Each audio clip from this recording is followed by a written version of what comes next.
बिस्मिल्लाहिर्रहमानिर्रहीम। अस्सलाम वालेकुम स्टूडेंट्स। अच्छा जी स्टूडेंट्स, क्वेश्चन नंबर 13 है हमारे डिबेंचर्स अकाउंट का। साथ साथ प्रैक्टिस कर लीजिएगा एक दफ़ा मेरे साथ और दो दफ़ा इस वीडियो के कंप्लीट होने के बाद। 3 टाइम्स प्रैक्टिस करोगे समझ कर तो ये क्वेश्चन आपको कभी भी नहीं भूलेंगे, कोई मुश्किल नहीं है। अ कंपनी हैज़ 12%, जिसको 12 तक आ गया है ना, समझ लो कि उसको आगे भी बड़े इजीली समझ लग जाएंगे। ठीक है, तो रट्टा मत लगाइएगा, अच्छे तरीके से पहले यहाँ तक कंप्लीट करें, उसके बाद आगे आपने ये करने हैं। A company has 12% outstanding debentures of rupees 2,50,000 on 1st January 2010। Question number 11 वाला काम किया है इन्होंने। बताया है डिबेंचर्स कंपनी के 2,50,000 के हैं, लेकिन ये डिबेंचर्स क्या है, आउटस्टैंडिंग। इसकी एंट्री नहीं करेंगे हम क्योंकि ये ऑलरेडी इशूड है, पहले से इशू किए गए हैं। ठीक है, आउटस्टैंडिंग की वजह से। अगर ये वर्ड ना होता, यहाँ लिखा होता इशूड, तो हमने फिर इशू की एंट्री करनी थी। याद रखिएगा, आउटस्टैंडिंग डिबेंचर्स की एंट्री नहीं होती। The company pays interest 30 June and 31 December. Company हर 6 माह के बाद इंटरेस्ट पे करती है। ठीक है, ये तो इन्फॉर्मेशन उसने दी हुई है। आगे देखें, it purchases it's own debenture. देखो कौन से डिबेंचर है, ओन डिबेंचर। कंपनी ने अपने लिए ही अपने डिबेंचर इन्वेस्टमेंट के तौर पर परचेज किए। कितने के, 25,000 के, eight rupees 97 x interest 30 April 2010। 30 April 2010 को कंपनी ने ओन डिबेंचर परचेज किए हैं एक्स इंटरेस्ट पर। तो हमने कौन सी एंट्री करनी है यहाँ पर, एक्स इंटरेस्ट वाली। वर्किंग आपको मैंने सिखाई थी पीछे किसी क्वेश्चन में, क्वेश्चन नंबर 11 में आई थिंक। तो यहाँ पर आपने हेडिंग देनी है वर्किंग की। ठीक है, ब्लू मार्कर से हेडिंग दे लें और उसके अंदर ब्लैक मार्कर से फिर आप करें। मेरे पास इस टाइम नहीं था अवेलेबल। अच्छा, थोड़ा रफ हो गया मेरा, मार्कर न्यू मंगवाते हैं। वर्किंग में आपने यहाँ पर लिखना है कैलकुलेशन फॉर, कौन सी calculation, ex interest. Calculation for ex interest कब, ऑन 30 अप्रैल 2010। डेट मैटर करती है, डिबेंचर वाले चैप्टर में बहुत ज्यादा मैटर करती है। देखो एक्स इंटरेस्ट की जो वर्किंग मैंने आपको पहले बताई थी वही वर्किंग है, कुछ भी न्यू नहीं है। डिबेंचर वैल्यू यही था ना, इंटरेस्ट और टोटल पेमेंट या टोटल वैल्यू, टोटल वैल्यू या टोटल पेमेंट लिख सकते हैं आप। मैंने आपको बताया था एक्स इंटरेस्ट में इंटरेस्ट शामिल नहीं होता, एक्सक्लूडेड होता है, इस वजह से ऊपर से नीचे आपने कैलकुलेट करना है इसको। देखें 25,000 के डिबेंचर्स हैं, 97 एक्स इंटरेस्ट। मैं वीडियो एडजस्ट कर देती हूँ आपके लिए। 25,000 डिबेंचर्स हैं, तो नंबर ऑफ डिबेंचर्स पहले कैलकुलेट कर लो उसी तरह से। नंबर ऑफ डिबेंचर्स इस तरह से मैंने आपको क्वेश्चन 11 में भी बताया था। कितने डिबेंचर्स बताई हुई है, वैल्यू 25,000। फेस वैल्यू हमेशा 100 होती है। डिवाइड कर लो इसको तो आपके पास नंबर ऑफ डिबेंचर्स आ जाएंगे जो कि होंगे 250 डिबेंचर्स। ठीक हो गया। अब 250 डिबेंचर्स हैं, 97 एक्स इंटरेस्ट दिया हुआ है, तो डिबेंचर वैल्यू आ जाएगी मल्टीप्लाई 97 24250 24250। ठीक है, इधर एक ही दफा ऊपर रुपीज लिख लेंगे। छोटी छोटी चीजों का ख्याल रखोगे तो फुल मार्क्स गेन कर पाओगे। 25,000 डिबेंचर्स वैल्यू कितने परसेंट है, 12% डिबेंचर्स हैं। कितने माह का इंटरेस्ट लूं मैं यहाँ पर बताएं। ये कम जनवरी को थे आउटस्टैंडिंग, ये देखे ना, 1 जनवरी को थे आउटस्टैंडिंग। 30 अप्रैल को हम कर रहे हैं ये एक्स इंटरेस्ट की एंट्री, तो जनवरी फरवरी मार्च अप्रैल 4 माह बने। ठीक है, इस तरह से कैलकुलेट करें। 25,000 का 12% 4 माह 1,000, ऊपर से नीचे की तरफ आ रहे हैं तो ऐड करेंगे, 24250 में ऐड करेंगे तो 25,250 हमारे पास टोटल वैल्यू आ जाएगी। अच्छा, पहले तो जो हमने एक्स इंटरेस्ट और कम इंटरेस्ट की एंट्रीज की थी ना, वो यहाँ तो रिडेम्पशन हो रही थी या फिर वो कैंसिलेशन हो रही थी।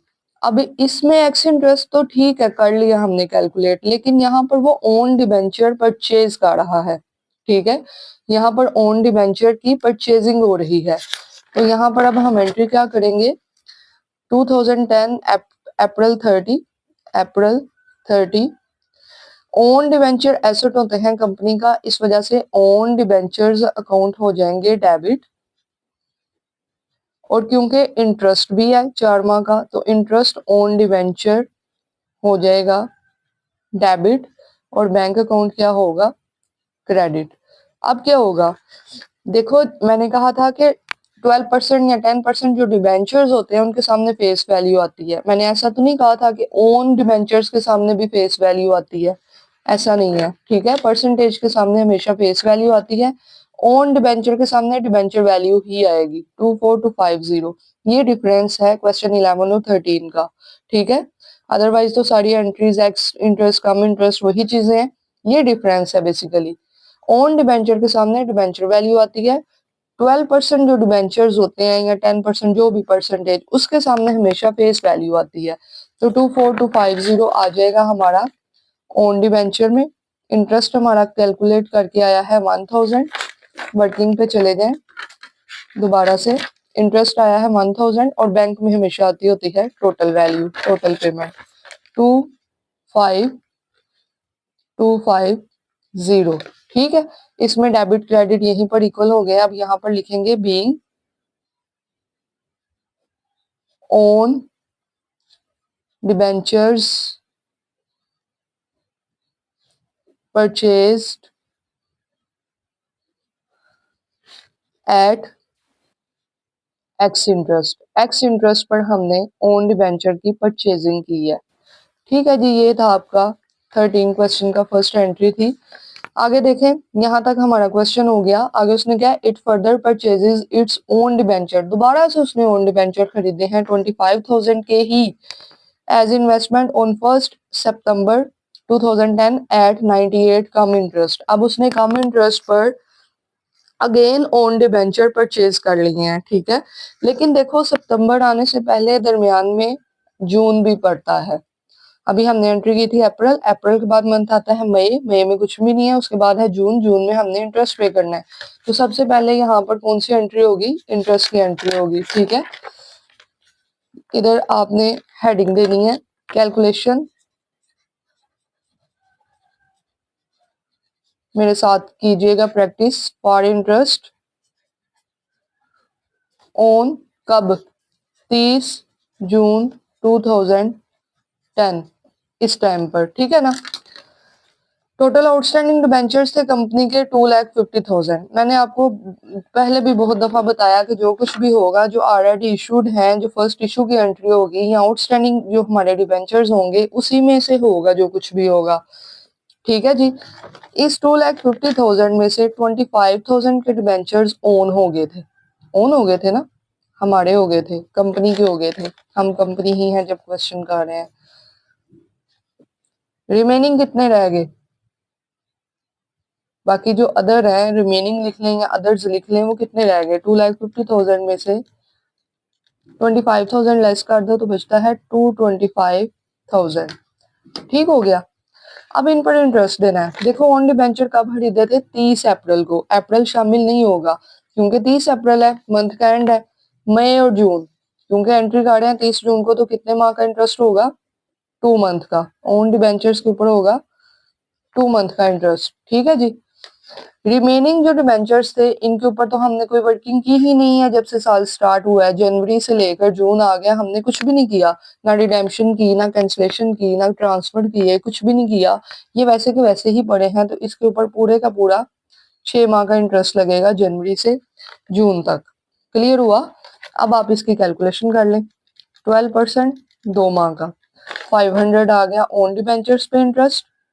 अदर डिबेंचर्स पे कितना इंटरेस्ट है, 225,000, 12% 6 माह का 13,500, ठीक है जी।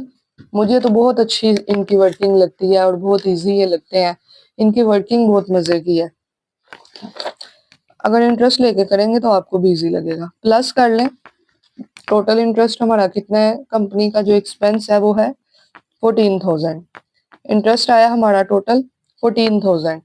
अब कैसे करेंगे इसकी वर्किंग, ये एंट्री डेट लाजमी लिखनी है आपने, जून 30 को हम कर रहे हैं, जून 30 को इंटरेस्ट की एंट्री कर रहे हैं, तो इंटरेस्ट ऑन डिबेंचर हो जाएगा डेबिट, इंटरेस्ट ऑन डिबेंचर्स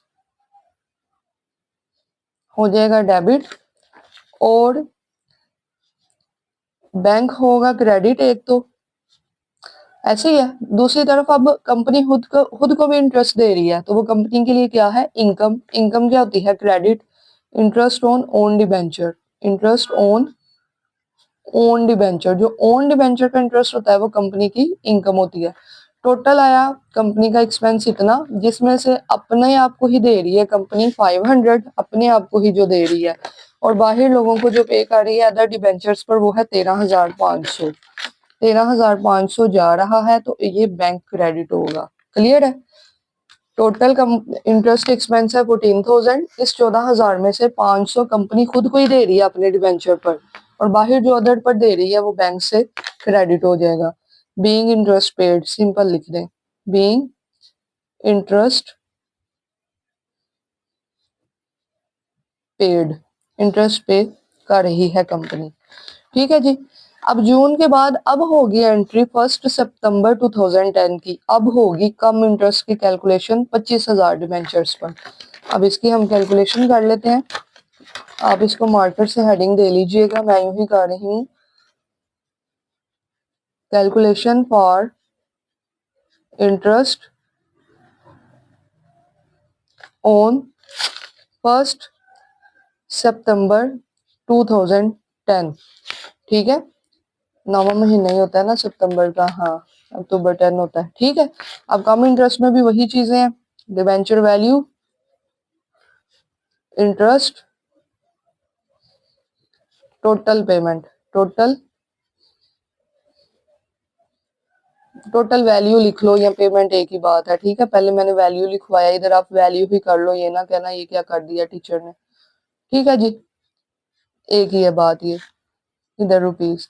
अब देखो कम इंटरेस्ट है, कम इंटरेस्ट, अच्छा इधर लिखना है एट कम इंटरेस्ट। ठीक है, इसके बाद लिखना है कम इंटरेस्ट, ताकि याद रहे कम इंटरेस्ट का रहे हैं। इसमें हमने नीचे से ऊपर जाना होता है। सबसे पहले हमने इसको कैलकुलेट करना होता है, कितने डिबेंचर्स हैं, 25। 25,000 है ना, तो 250 डिबेंचर्स हैं, 25,000 टोटल वैल्यू है। उसी तरह से नंबर ऑफ डिबेंचर्स। ठीक है।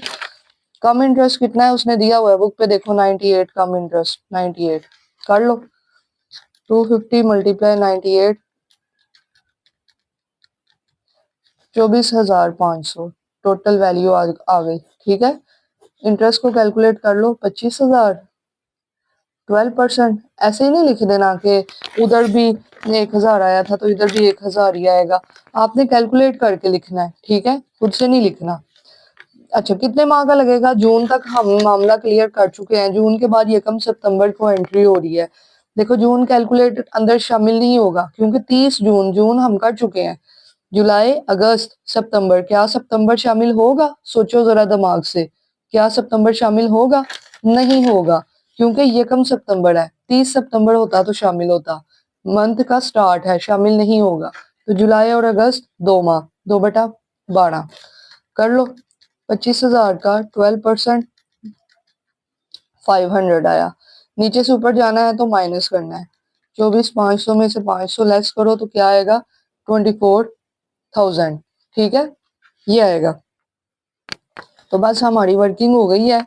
कंपनी ने यहाँ पर भी सिमिलरली उस तरह से ओन डिबेंचर ही खरीदे हैं। ये देखो ना, company purchases its own debenture, own debenture उसने खरीदे हैं 98 कम इंटरेस्ट पर।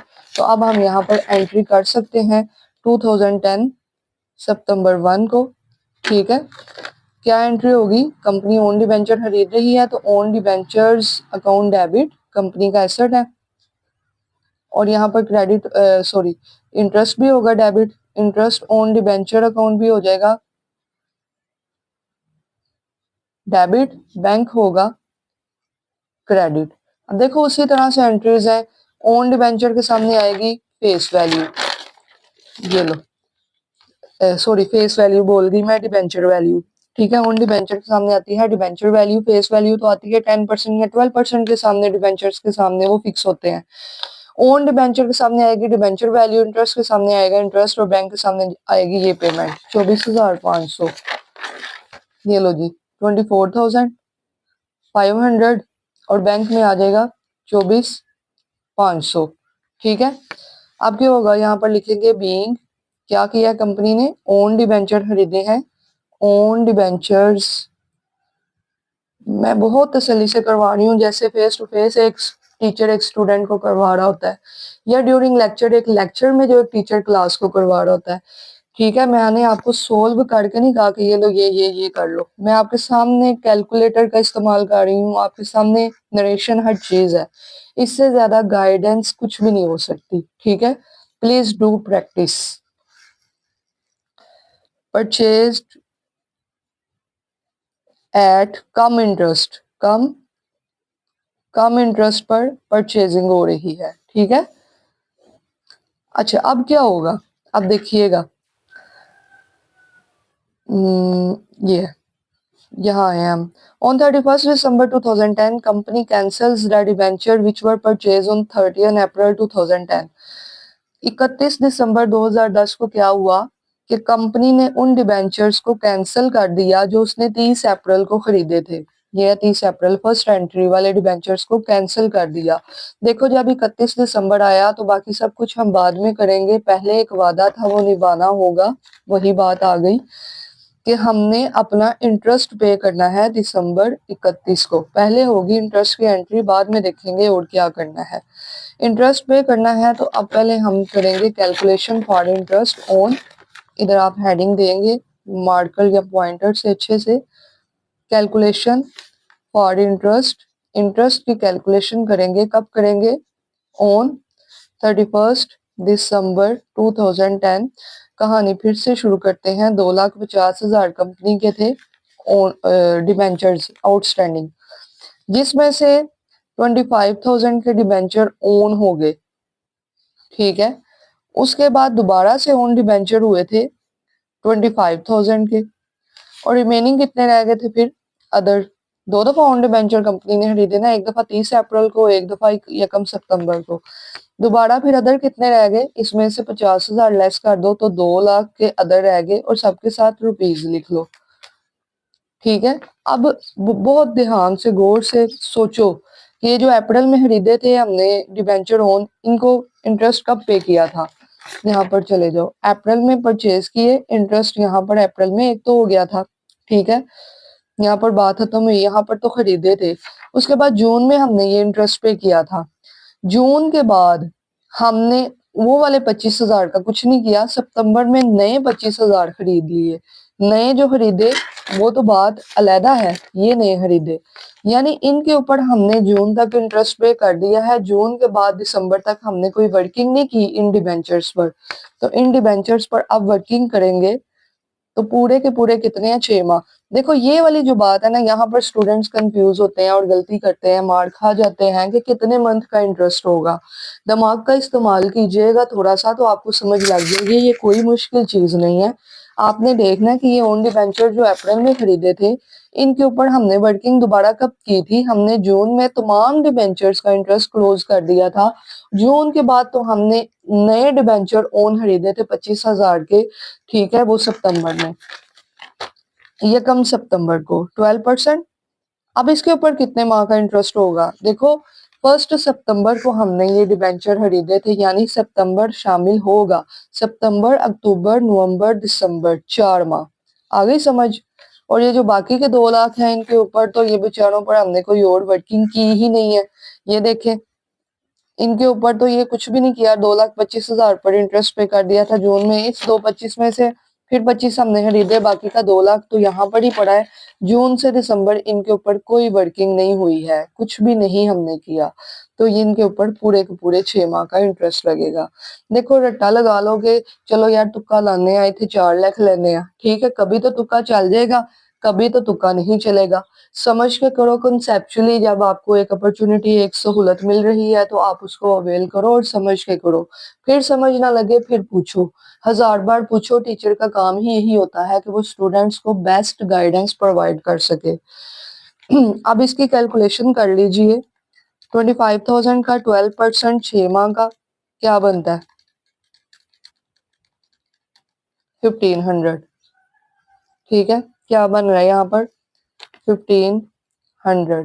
ठीक है जी, अब इसका 4 माह का करके देखें, 25,000 का 12%, 4 मंथ का 1000। पेपर में इतनी स्पीड नहीं करनी जैसे मैं गाड़ी सुकून से करनी है, वर्किंग बहुत टाइम होता है, मुझे तो इस टाइम है जल्दी, थोड़ा सा मुझे जाना है कहीं। 12,000 ठीक है। अब इन तीनों को कर लो। अच्छा तीनों को नहीं करना, ये गलती नहीं, ओन डिबेंचर्स का अलहदा से कैलकुलेट करो, प्लस करो, ओन डिबेंचर का सेपरेट प्लस करो, कितना बनता है 1500 में 1000 ऐड कर लो तो 2500 बनेगा। ठीक है, ये लो भाई 2500। ठीक है, अब अदर का अलहदा रहने दिया, ओन का ऐड कर लिया, टोटल ओन डिबेंचर पर इंटरेस्ट है 2500 टोटल ओन डिबेंचर का। अब ओन डिबेंचर का इसके साथ प्लस करो, अदर के साथ इसके साथ प्लस करो। ठीक है, 12,000 और 2500, 14,500 कंपनी का टोटल इंटरेस्ट एक्सपेंस है, जिसमें से 2500 ओन डिबेंचर पर है और 12,000 अदर पर है। समझ लगी है? 2-3 दफा वर्किंग करो, सुकून से सुनो, समझो, समझ लगेगी। अब इंटरेस्ट की एंट्री क्या होगी? Interest on debentures account debit, interest on debentures account debit और बैंक अकाउंट क्रेडिट, ऐसे ही होती है ना। अब चूंकि यहाँ पर ओन डिबेंचर का भी इंटरेस्ट है, इसलिए interest on own debenture, own debentures account भी हो जाएगा क्रेडिट, और इसकी नरेशन होगी बीइंग इंटरेस्ट पेड, इंटरेस्ट पे किया। देखो अब वो वैल्यूज आपने ले लेनी है, ये देखें 2500 ओन का है, 12,000 अदर का है।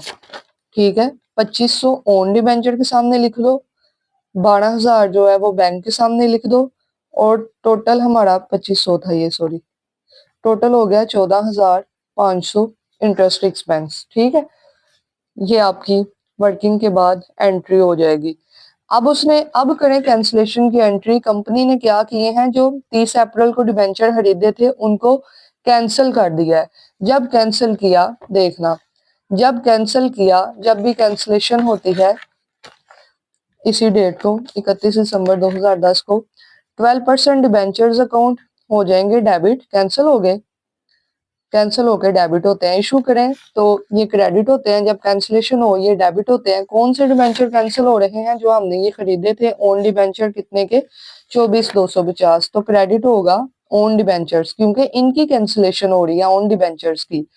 ठीक है, वैसे कोई कैंसिलेशन हो तो एंट्री होती है 12% डिबेंचर्स डेबिट बैंक क्रेडिट, लेकिन यहाँ पर हम अपने ओन डिबेंचर को कैंसिल कर रहे हैं। कंपनी अपने ओन डिबेंचर्स को जो 30 अप्रैल को खरीदे थे उनको कैंसिल कर रही है, तो क्या होगा, 12% डिबेंचर्स है तो डेबिट होना ही होना है, क्रेडिट होंगे वो चीज जो कैंसिल हो रही है। ठीक है, 24,250। इनकी फेस वैल्यू कितनी थी? जो 30 अप्रैल को कंपनी ने खरीदे थे, फेस वैल्यू थी 25,000, और मैंने आपको इतनी दफा बता दिया है कि हमेशा परसेंटेज डिबेंचर्स के सामने आती है फेस वैल्यू। ठीक है, इसके सामने आएगी फेस वैल्यू। अब इन दोनों का जो डिफरेंस है 25,000 माइनस करेंगे 24,250, जो डिफरेंस आ रहा है 750 का, ये कहाँ पर जाएगा? ये चार्ज हो जाएगा कैपिटल रिजर्व को। ठीक है, ये चार्ज कर देंगे कैपिटल रिजर्व को, और इसकी नरेशन सिंपली है बीइंग ओन डिबेंचर्स कैंसल्ड, कि अपने ओन डिबेंचर्स को कंपनी ने कैंसिल कर दिया, और 2010 दिसंबर 31 को ही अब होंगी closing entries. You know, closing entry होती है profit and loss account debit, और हमारा जो इंटरेस्ट ऑन डिबेंचर है वो हो जाता है क्रेडिट। फर्स्ट तो एंट्री होती है बीइंग इंटरेस्ट ऑन डिबेंचर या एक्सपेंस ट्रांसफर टू, दोनों में से कोई एक बात लिख लें, transferred to profit and loss account, profit loss account को ट्रांसफर कर दिया। अब देखें, इंटरेस्ट ऑन डिबेंचर 1000 गिनी जाओ, इंटरेस्ट ऑन डिबेंचर 14,000, 14 और 1 15, सिंपल है, 1000 प्लस 14,000 लिखते जाओ। इंटरेस्ट ऑन डिबेंचर है 500, ओके, इंटरेस्ट ऑन डिबेंचर है 14,500। जहां जहां इंटरेस्ट ऑन डिबेंचर डेबिट है उसको मैंने ऐड कर लिया, तो मेरे पास आ रहा है यहाँ पर 30,000। 30,000 यहाँ पर हम लिख देंगे, 30,000। ओके, उसके बाद एक हमारा था इंटरेस्ट ऑन ओन डिबेंचर, ये हमारी इनकम है, इसको भी हमने क्लोज करना है, ये क्रेडिट है ना, इसको करेंगे डेबिट। इंटरेस्ट ऑन, ये क्वेश्चंस आते होते हैं आपके पेपर में, पास्ट पेपर चेक करें, बीकॉम एनुअल सिस्टम वाले भी स्टूडेंट्स और बीएस कॉमर्स वाले भी students, you can check your past papers. ये क्वेश्चंस हैं इंपॉर्टेंट, इसको अच्छे से कर लीजिए। ओन डिवेंचर्स अकाउंट डेबिट, और ये भी चार्ज हो जाएगा प्रॉफिट एंड लॉस अकाउंट को, ये करके आओगे नंबर नहीं मिलेंगे, पूरा लिखना है आपने प्रॉफिट एंड लॉस अकाउंट। समझा रहे हैं, समझने की हद तक ठीक है, लेकिन आपने इसको छोटी छोटी चीजों का ख्याल रखना है। अब इसको देखें, यहाँ पर लिख दे नरेशन बीइंग, इनकम है ना ये, इनकम लिख लो, या रेवेन्यू, रेवेन्यू ट्रांसफर्ड टू, पूरा लिखना है, नरेशन में भी इस तरह पूरा लिखना है, पी एंड एल अकाउंट नहीं लिखना, पूरा लिखना है आपने, प्रॉफिट एंड लॉस अकाउंट। ठीक है जी। अच्छा, अब देखें, पता है क्या होता है, स्टूडेंट्स काम सारा करके आते हैं, छोटी छोटी मिस्टेक कर देते हैं, मार्क्स कट जाते हैं, फिर वो कहते हैं कि पता नहीं यार कहाँ से हमें 10 12 15 मार्क्स कहाँ से कटे हैं। तो रीजंस यही होती हैं छोटी छोटी, इन चीजों का आप ख्याल रखिए। ओन डिवेंचर का इंटरेस्ट ऐड कर ले, 500 और 2500 कितना हो गया, 3000। 3000 से ये एंट्री पास हो जाएगी। ठीक है जी, कोई उसने नहीं कहा इसमें बैलेंस शीट बनाए, बस उसने कहा you are required to pass the journal entries in the books of company for 2010, जो कि हमने सारी पास कर दी है एंट्री। ये थी आपका क्वेश्चन नंबर 13 की एंट्रीज थी आपकी, इसकी प्रैक्टिस कर लीजिएगा, कुछ समझ ना लगे तो you may ask me any time. Okay जी students, wish you good luck, thank you so much, take care, अल्लाह हाफिज।